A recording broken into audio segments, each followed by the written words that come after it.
Après plus de 4 ans de guerre, l'Ukraine s'impose comme une experte en drones et autres armements militaires.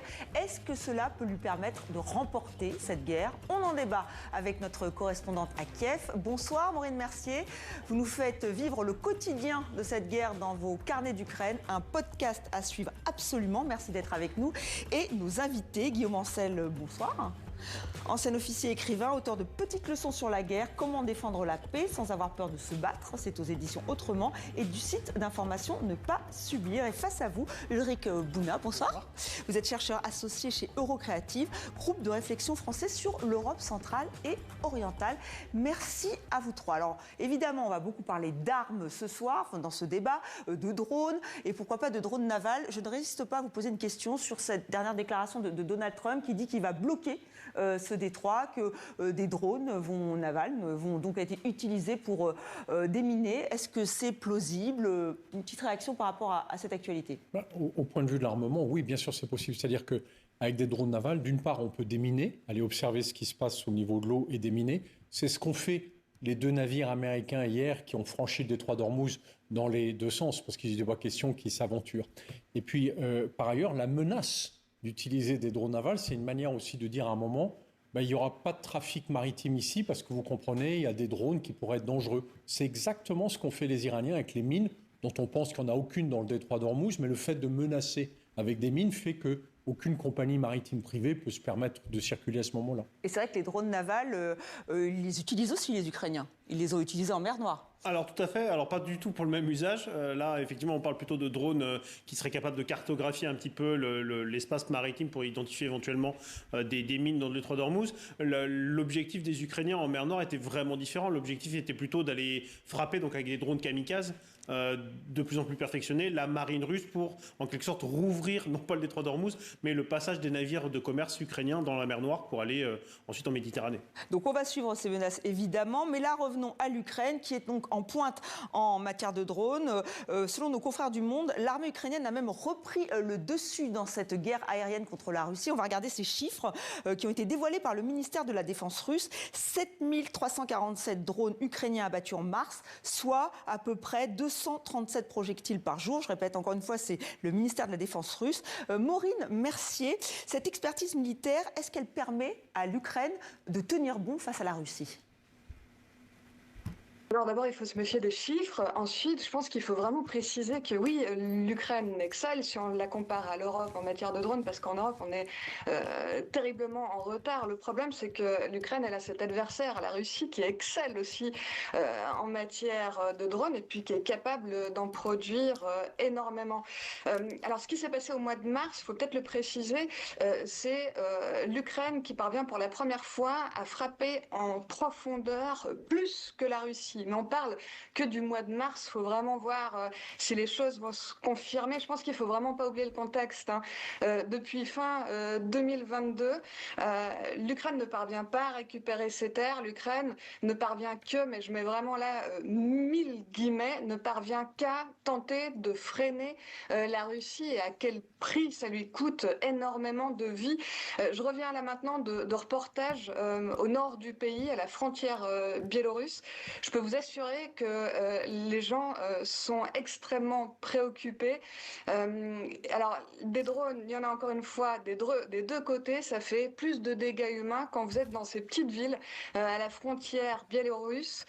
Vous accostez toutes les personnes que vous trouvez dans la rue. Il n'y en a pas une qui vous dira pas qu'elle a pas perdu récemment quelqu'un sur le front. C'est assez édifiant. Des drones, donc ça effectivement. cause énormément de dégâts. Je pense qu'il faut vraiment être très prudent. Encore une fois, si vous étiez là maintenant en Ukraine, vous pourriez constater plutôt la préoccupation des gens. Donc des Ukrainiens préoccupés, vous nous le dites. On va regarder cette carte. Vous avez évoqué effectivement cette difficulté pour les Ukrainiens de tenir les positions.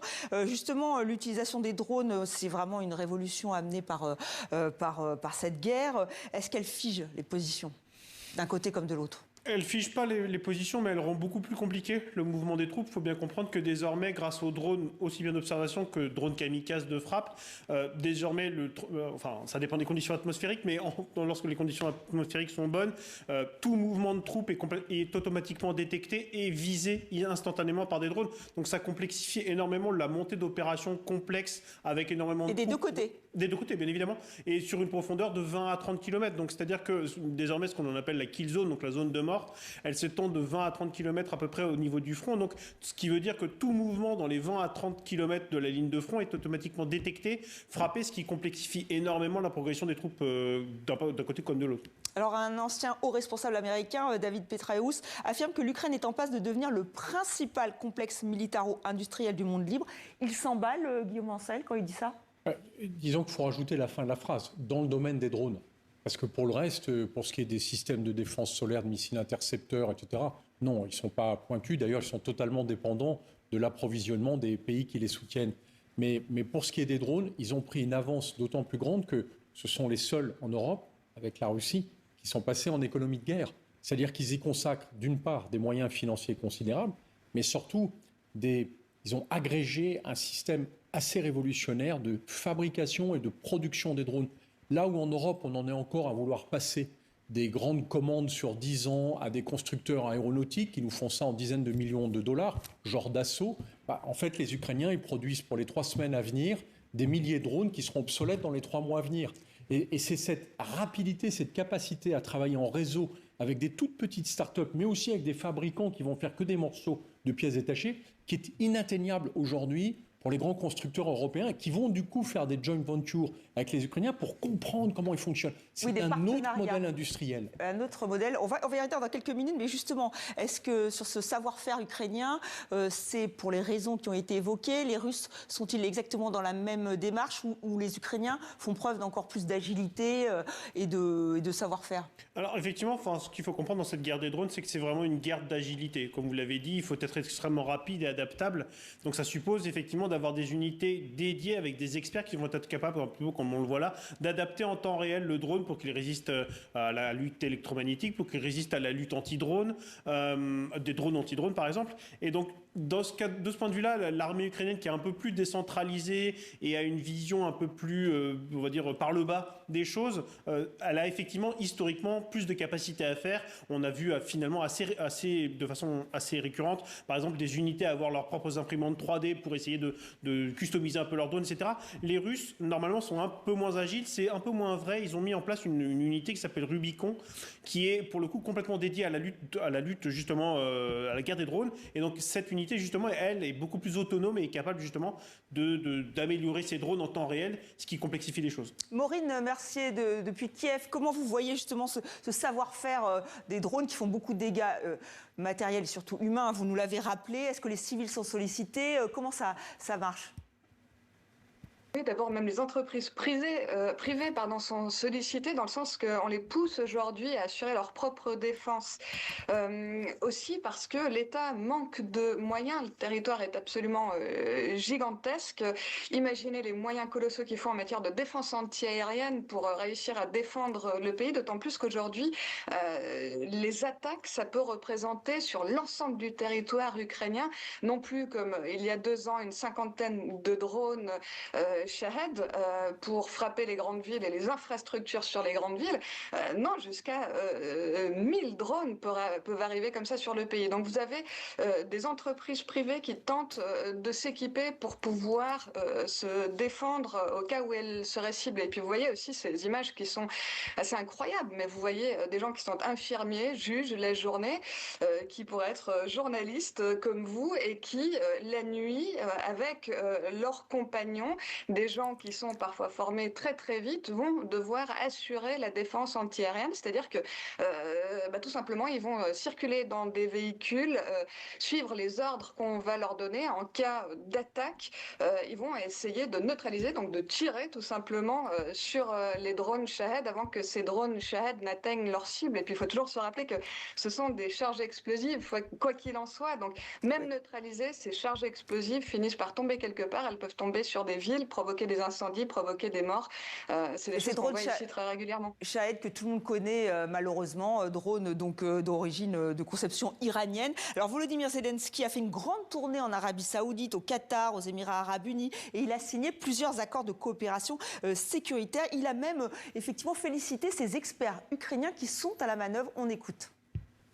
Les experts militaires du SBU se sont également distingués en assurant la protection de certains de nos partenaires au Moyen-Orient dans le cadre des missions d'experts déployées par l'Ukraine dans cette région. Merci à vous, soldats. Nos missions d'experts poursuivront leur travail dans les pays du Moyen-Orient et du Golfe. Et il semblerait donc que tout le monde se précipite à Kiev. Alors les Américains, les Européens, là on vient de voir donc tous ces partenariats qui sont signés. On va regarder ce journal, hein, cet article des Échos, c'est Wild Wild West à Kiev. Effectivement, on a l'impression que là c'est un grand marché qui s'ouvre et que tout le monde courtise Volodymyr Zelensky. Mon avis, c'est un marché éphémère. Parce que la guerre en Ukraine a vocation à être pliée. Et on sait que Donald Trump, dès qu'il en aura fini avec l'Iran, va essayer de se désinvestir de l'Ukraine. S'il arrive à imposer un accord de paix, qui sera au détriment des Européens et des Ukrainiens d'ailleurs, mais il a la possibilité, en tout cas il va essayer de le faire, la guerre en Ukraine stoppera en termes de façade. Et du coup, on voit bien que les drones ont un rôle très important. Tout cet investissement sur les drones va diminuer drastiquement parce que, en fait, les Ukrainiens comme les Russes ont la pression de la guerre. S'ils ne l'ont pas immédiatement, bien sûr qu'on essaiera de développer nos défenses anti-drones. Mais on n'aura pas du tout la même concentration financière et d'énergie sur le sujet. On voit bien que les pays européens, en particulier les fabricants, ont énormément de retard par rapport aux Ukrainiens. Donc en ce moment, ils cravachent pour essayer de rattraper le retard. Mais s'il y a plus cette pression de la guerre immédiate en Ukraine, qui pourrait se reproduire ailleurs, j'ai peur que l'intérêt pour les drones diminue à la vitesse de l'éclair. Ulrich Brunner, est-ce que vous êtes d'accord? Parce qu'encore une fois, on voit que ces drones, ils intéressent, notamment au Moyen-Orient, mais même là, avec l'Allemagne, ce n'était pas que les drones. Il y a un accord qui a été signé entre le ministre ukrainien de la Défense ukrainien et son homologue allemand. C'était le Parisien qui le révélait aujourd'hui, là, sur des armes laser. Donc, mais aussi sur de la lutte anti-drone pour le coup. Mais c'est-à-dire que malgré tout, je pense que, alors quand bien même effectivement on verrait une diminution de la conflictualité en Ukraine avec peut-être un oubli un petit peu de cette guerre petit à petit, il n'en demeure pas moins vrai que je pense que la menace des drones qui avait été complètement sous-estimée en Europe, on avait l'idée de drones éventuellement bricolés comme ça un peu par des gens qui faisaient de la guerre asymétrique, mais pas à ce niveau-là, pas cette généralisation des drones Shahed, etc. Donc il y a quand même, ça restera quand même à mon sens une obligation en fait de développer des drones anti-drones, et le fait est que ceux qui possèdent l'expertise mondiale à part les Russes, ce sont les Ukrainiens.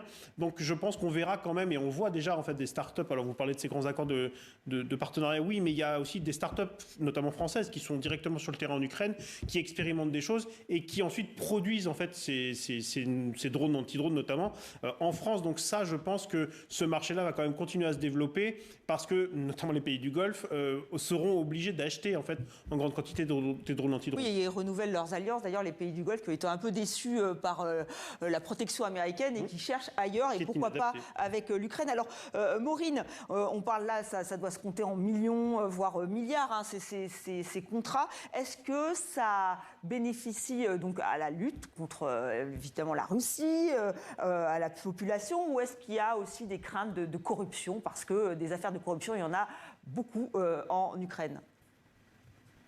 Ben ça, c'est évident, c'est le problème numéro 1 en Ukraine. Tout le monde ici vous le dit très honnêtement.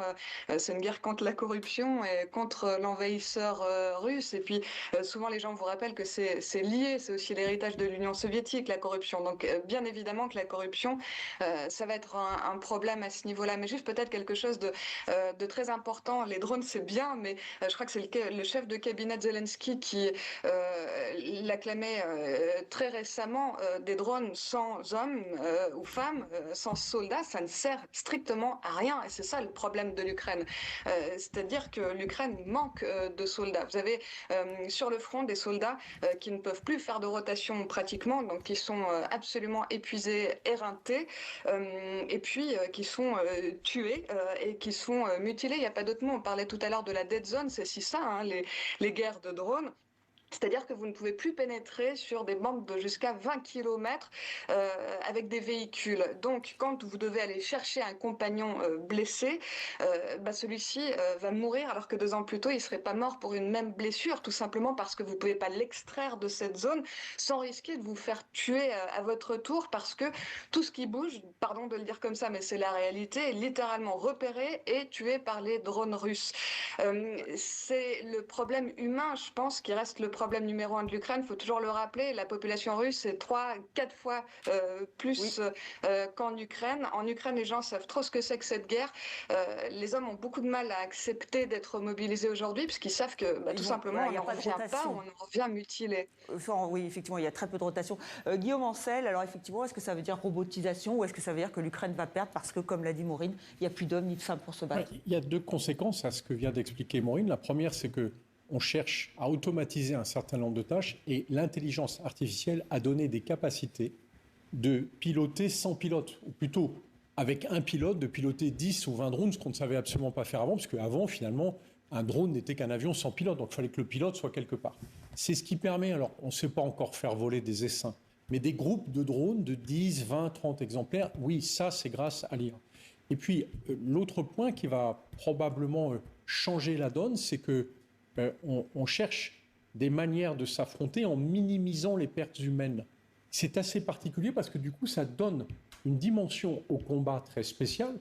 Si les gens qui sont impliqués dans un combat ne risquent plus leur propre vie. Donc on se pose la question de qu'est-ce qui va se passer et cette espèce d'écart gigantesque qui va être entre les soldats et femmes, parce qu'il y a beaucoup de femmes qui se battent en Ukraine, qui sont vraiment sur la ligne de front, et puis ceux qui vont être derrière, qui pilotent des engins, mais qui vont se dire, au fond, qu'est-ce que je crains? Sauf peut-être un jour d'avoir un drone sur la tête. Effectivement, ça va changer la façon de faire la guerre, certainement. On y reviendra, je l'espère, dans 64 minutes. Merci à vous 3 d'avoir été avec nous ce soir.